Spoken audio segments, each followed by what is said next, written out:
Welcome to the Akashic Reading Podcast, presented by AkashicReading.com, the place where you can learn to access your soul's wisdom, or at least stop digging the hole any deeper. I'm your host, Terry Uktana, and today we'll be looking at how, beyond the health and healing you receive by working in the Akashics generally, you can seek out healing for various aspects of your life and even work consciously with Akashic beings who are healers.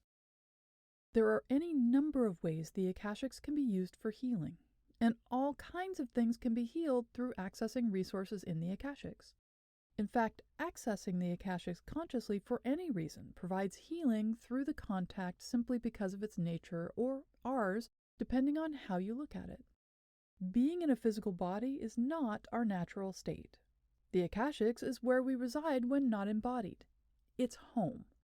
Connecting with it reminds us on all levels of our being what it is to be who we truly are, which in itself is healing. The process is somewhat like yoga, as it reawakens our body, mind, heart to their perfected state. Experiencing this can be more or less strenuous and a stretch depending on what shape we're in at any given moment. However, the Akashics can be utilized more directly for healing. The most common way people do this is through working to heal the mind. We don't often think of it as healing, but questions which keep us stuck, we can't resolve, or things we need to change but don't know how, they can cause us pain and even damage in certain circumstances.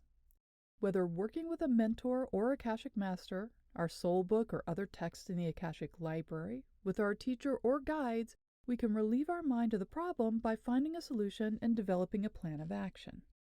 The Akashics can provide profound emotional healing through a variety of means. It can provide safe space for us to work through trauma or grief, to tie up loose ends, reconnect with loved ones, come to an understanding of an emotional event, or find the overarching meaning of repeated patterns. It can help us understand the why, learn what we are and are not responsible for in any given relationship, and look at the lessons we're meant to learn. It can help us release no longer necessary emotions, help us experience ourselves more positively, and support us in our becoming more of who we are and are meant to be. These types of healing sometimes come through working with a person's soul book, but more often happen through working with a healer, an animal guide, a teacher, or a guide. These beings are dedicated to our well-being. They love us and seek to support us fully to the best of their ability and are always available at any time. Physical healing is also available through the Akashics as long as one understands that this type of healing is not like taking a pill or waving a magic wand. The healing the Akashics provides, as described above, is about helping us grow and become, helping us heal into a more perfected state. And this applies to physical health as well. The body is not a separate thing from the mind, emotions, and soul. Once entered into an embodied life, a soul is fully integrated into the body and it becomes a partner and support to the soul in fulfilling its path and goals for this life. The body therefore works in concert with the other three aspects of being to provide support, messaging, lessons, relief, and much more. Therefore, illness and injury should not be seen solely as a physical thing. While sometimes a cigar is just a cigar, many times it can be multiple things and have layers of meaning. The Akashics can help a person decipher the messages, the lessons to be learned, the patterns which are being repeated, and once understood or learned, the body can begin to heal, to release the message, to return to its perfected state. This may or may not be automatic. It may be the person needs to consciously act in partnership with the Akashics to successfully heal, and this may take time and come in stages, but healing can take place and be complete. Many times all of these types of healing happen in concert as we're not formed of separate aspects working independently of each other. I work with clients who are in need of healing and provide them with Akashic healing practices which allow them to heal in those aspects at a very deep level. The one thing I point out is the healing will go quickly, deeply, and effectively in direct proportion to how much effort they put into the process. If they work at it daily and follow through on what they discover or learn about the situation, they will get amazing results and unfold aspects of themselves and their path which they never realized existed. The Akashics has vast fields of wisdom and amazing gifts which are accessible to each of us. Healing can be a starting point that allows us to reach our full potential and take advantage of the many wonders available in this life. Connecting with the Akashics consciously gives us even more nourishment and encourages us to become both balanced and fluent with the wisdom from all aspects of ourselves: mental, physical, emotional, and spiritual. I won't lie and say this is necessarily easy. Sometimes working in the Akashics is a bit like Whoopi Goldberg trying to decipher the lyrics to the Rolling Stones song Jumping Jack Flash.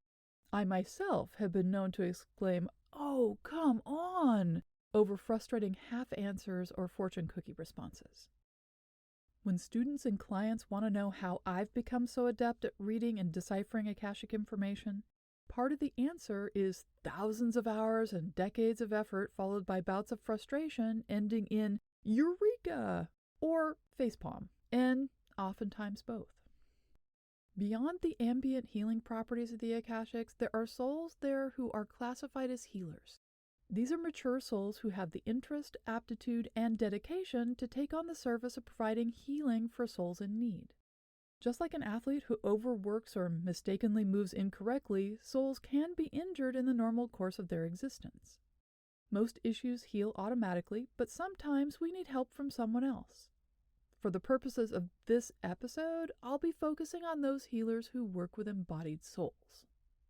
The most dramatic need for healing comes when a soul's embodied life is so dangerous and deleterious it doesn't cause learning or mastering, but instead damages the very fabric of the soul. While we pre-plan each embodied life like a NASA mission, each soul has free will, and free will choices in the moment of each soul and the souls around them inside a cascade of cause and effect which ripples out in every moment. This allows for randomness, chance, accident, serendipity, magic, the unexpected good, and the unexpectedly disastrous. Soul damage is rare, but when it occurs, there are healers who immediately receive the injured soul and bring them to an isolated healing space where they can be cared for, somewhat like a combination of an ER, nursery, and a thoroughly supportive therapy space. The soul remains isolated and cocooned until they're healthy enough to return to their soul group and their teacher. Part of this particular healing process is the soul retains any wisdom they acquired and any maturity they've achieved within the life, but the memories of it are removed and the record of it sealed to prevent a reoccurrence of the injury or the circumstances of the life negatively affecting the soul and any future embodied lives they might wish to take on. I've come across this type of past life recording in a small number of readings. It's as if those pages in the past life section are glued together, and should I attempt to open them, their teacher will intervene immediately. Most healers working with embodied souls are focused on supporting and helping people with their current embodied life. Unlike medical or alternative healing practitioners, Akashic healers are the definition of holistic.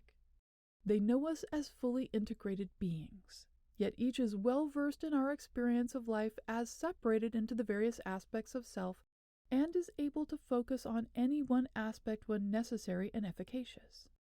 I've worked with healers who are more than willing to focus on things such as using yoga for restoring physical health, revealing repressed memories in order to heal self-sabotaging behavior, teaching what we consider psychic skills to facilitate a person's ability in coping with more advanced spiritual practices, and so on.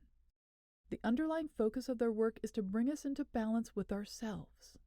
Like tuning an instrument, it's not necessarily about perfect pitch, but having all the strings true to each other in the moment and allowing the moment to be all it can be. It's important to keep in mind that, like all beings who work with the embodied, to them, our free will, and indeed the free will of all souls, is preeminent. They will not intercede in our lives without our express permission or the request of our teacher or guides. When they're invited, they will not interfere in how we're living, nor take away our free will choices. If we're unwilling to stop doing something which is causing us harm, they will do nothing to prevent us. They're quite able to see we're in a career which is soul-crushing to the point of physical injury and deterioration, but what we're willing to work on is our spiritual practice, so that's what they'll target. They're clear when our eating habits, thought patterns and assumptions, emotional armor create destructive situations. However, if these are a feature of the life, creating a situation for us to learn, achieve, and become in a way we've stated we wish to do so, then they're going to leave those situations alone and focus on whatever they've been called to help with. Not everyone works with a healer in any given lifetime. Most lifetimes don't require one. The body works as planned, illness and injury being a part of any given lifetime, and any need for healing or support is provided by soul group members, guides, and the individual's teacher if necessary. Those who do need a healer usually don't ask for one specifically. A prayer, request, meditation, or plea for help gives permission for one to provide healing and support. They may do so in dreams, completely behind the scenes working with our guides, or directly through an event, a meditation, an embodied healer, and many other methods. There have been times, in working with clients, a healer has come forward and requested I make them known to the client and offer their services. Usually the issue is simply permission.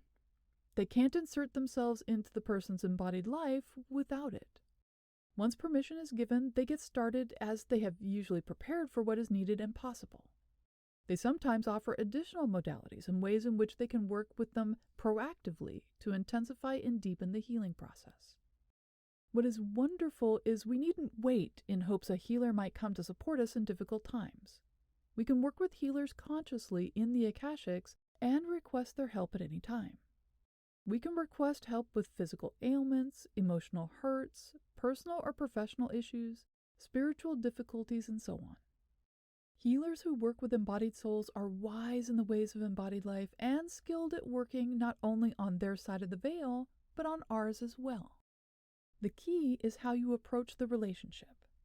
While they have expertise, knowledge, and access which you don't, they're not an authority over you any more than your chiropractor, acupuncturist, or Reiki master. Offering them carte blanche to do whatever they think is best, to do what is for your best and highest good, or just do something to fix whatever problem is most pressing, will not get the response you're looking for. Most often, they either don't respond or become like the frustrating fortune cookie as they seek to try and help, while at the same time being limited by your lack of interaction. Healing is an interdependent process. I liken it to getting a massage. If you dissociate from your body, taking your mind away and elsewhere instead of melting fully into the process and becoming a noodle, the body tends to think of the physical manipulation as an attack and lock up, making it difficult and even injurious for the masseuse to do their work. There's nothing quite like trying to massage inert concrete in human form. Working with a healer in the Akashics requires your active participation. The first thing to do is to get to know them. Healers are beings, just as we are, with unique personalities, gifts, experiences, and aptitudes. Spending a little time talking with them, getting to feel, know, and experience them can improve the healing process exponentially. Once you've begun the conversation with them, you can point to what you're interested in working on or need help with. They will already know, but cannot assume. You must first broach the subject. Once you've done this, they have permission to start delving in. They may suggest various means of working directly on the issue you've indicated or recommend you work on something else first. Sometimes what is most on our radar at the moment is a symptom of something deeper or connected with something we're not aware of, and it can be more effective to target this other thing first. Or what we're struggling with might be better resolved if we work more holistically rather than one issue at a time. This can seem counterintuitive to us as we're not aware our weak ankles or sticky jaw is actually connected to something emotional or spiritual, nor how working on them can resolve things. This is in part because bodies are not our primary means of existence and so can be awkward to incorporate into our deep knowing, but also in part because we're taught our bodies are simply meat suits we're wearing instead of an integral piece of our embodied existence. Healers are expert at helping us sort these things out, seeing the interconnections, and how things have become misaligned or a hindrance. They can provide us with healing, insights, wisdom, and support on all levels to help us get back on track. One of the easiest ways to work with a healer in the Akashics is simply to invite them to your room. I've created a guided meditation you can use to do so, and you can find it on my freebies page along with a number of other Akashic meditations for various practices, such as connecting with your guides or your higher self. I'll put a link to it in the podcast description. You can also choose to go to a place in the Akashics which is most healing, supportive, pleasant, or joyful for you and invite them to join you there. This can be the beach, a mountaintop, a luxury spa, or whatever works best for you. The more relaxed and peaceful you are, the easier the communication will be between you. You also might consider going directly to a healing center in the Akashic city. These are beyond the Akashic Library in the city proper, and there are various places to choose from. There, you can request a healer to consult with you, and they may suggest you work together in a treatment room there or in a place more conducive to the type of work best suited to the situation. Wherever you end up, working with a healer is wonderful, sometimes transformative, and at the same time draining. It's work, even if you're just receiving energy. Like having a massage or doing a strenuous workout, your body will be processing things and need to cleanse out what is no longer necessary through elimination. So it's important to not only follow any advice the healer gives for homework after the session, but also to drink lots of water. Also, while there are instances where it only takes one session to heal someone of whatever the issue is, this is extremely rare.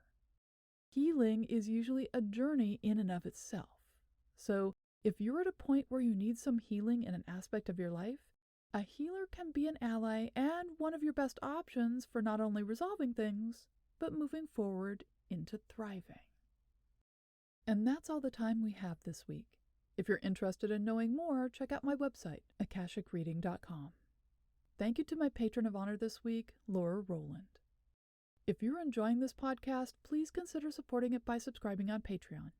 For just $5 a month, you can join in weekly classes, see all my other offerings, and get regular updates about what I'm working on at patreon.com/TerryUktana. Thanks. Bye.